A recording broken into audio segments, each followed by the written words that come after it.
रहीम अस्सलामुअलैकुम। मैं कासिम रजा आपसे मुखातिब हूँ। आज मैं आप लोगों को physics 9th chapter number 3 Newton's first law of motion. Newton एक साइंसदान था, उसने मोशन से रिलेटेड 3 कानून पेश किए। पहला कानून आज मैं आप लोगों को पढ़ाऊंगा। कानून क्या है? A body continuous it's state of rest or of uniform motion in a straight line provided no net force acts on it। कि अगर कोई जिस्म रेस्ट में है तो वो रेस्ट की हालत में ही रहेगा। अगर कोई जिस्म यूनिफॉर्म मोशन से हरकत कर रहा है तो वो यूनिफॉर्म मोशन से ही वो ऑब्जेक्ट हरकत करता रहेगा। लेकिन इसमें शर्त क्या है कि उसके ऊपर नेट फोर्स एक्ट ना हो रही हो। और ये नेट फोर्स क्या है कि बहुत सी फोर्सेस का जो मजमुआ होता है उस मजमुए को हम कहते हैं नेट फोर्स। रिजल्टेंट फोर्स भी इसे हम कहते हैं। अब इस कानून के 2 हिस्से हैं।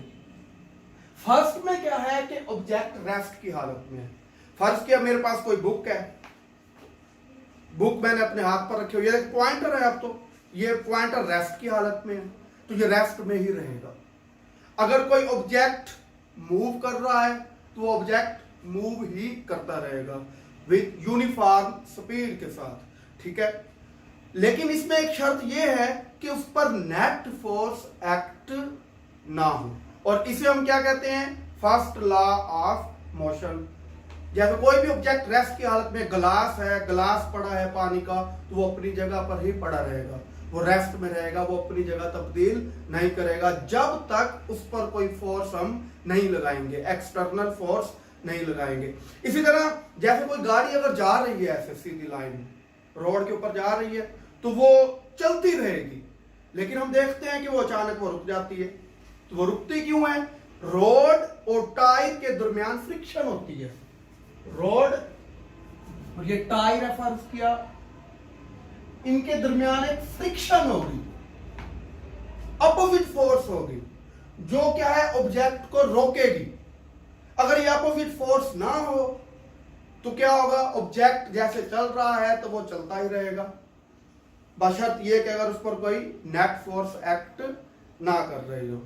फर्स्ट लॉ ऑफ मोशन क्या है कि कोई ऑब्जेक्ट अगर रेस्ट की हालत में है तो वो रेस्ट की हालत में ही रहेगा। अगर कोई ऑब्जेक्ट यूनिफॉर्म मोशन के साथ मूव कर रहा है तो यूनिफॉर्म मोशन के साथ मूव ही करता रहेगा, बशर्त ये कि उस पर कोई नेट फोर्स एक्ट ना करे। फर्स्ट लॉ ऑफ मोशन को हम लॉ ऑफ इनर्शिया भी कहते हैं। कि जैसे देखें, इनर्शिया क्या है कि मादी अजसाम की वो खासियत जिनकी बिना पर वो अपनी रेस्ट की हालत या यूनिफॉर्म मोशन में तब्दीली के खिलाफ मज़ाहमत पेश करें तो उसे हम इनर्शिया कहते हैं। जैसे गाड़ी चल रही है, गाड़ी के अंदर मुसाफिर बैठे हैं, यकदम ऐसे ब्रेक लगती है तो ऊपर वाला हिस्सा ऐसे आगे की तरफ होता है और नीचे वाला हिस्सा क्या होता है? रेस्ट में होता है। ये इनर्शियल प्रॉपर्टी की वजह से, ये इनर्शियल प्रॉपर्टी की वजह से ऐसे होता है कि ऊपर वाला हिस्सा ऐसे मूव करता है लेकिन नीचे वाला हिस्सा क्या होता है? वो रेस्ट में रहता है। फर्स्ट लॉ ऑफ मोशन आज हमने पढ़े। A body continuous its state of rest or of uniform motion in a straight line provided no net force acts on it। कि एक ऑब्जेक्ट चल रहा रेस्ट की हालत में है तो वो रेस्ट की हालत में ही है। अगर वो यूनिफॉर्म मोशन से मूव कर रहा है तो वो यूनिफॉर्म मोशन से ही मूव करता रहेगा, बशर्त ये कि उस पर कोई नेट फोर्स एक्ट ना करे। कोई बुक ऐसे पड़ी है तो वो बुक ऐसे पड़ी रहेगी, अपनी रेस्ट की हालत में ही पड़ी रहेगी। अगर कोई गिलास है, वो गिलास पानी का गिलास भरा हुआ ऐसे हम रख दें तो वो अपनी जगह पर ही पड़ा रहेगा। जैसे देखिए बैग है, बैग अपनी जगह पर पड़ा रहे, डस्टर है ये अपनी जगह पर पड़ा है। मुख्तलिफ चीजें हम अपने इर्द गिर्द देख लें, वो अगर रेस्ट की हालत में है तो रेस्ट की हालत में ही रहेंगी।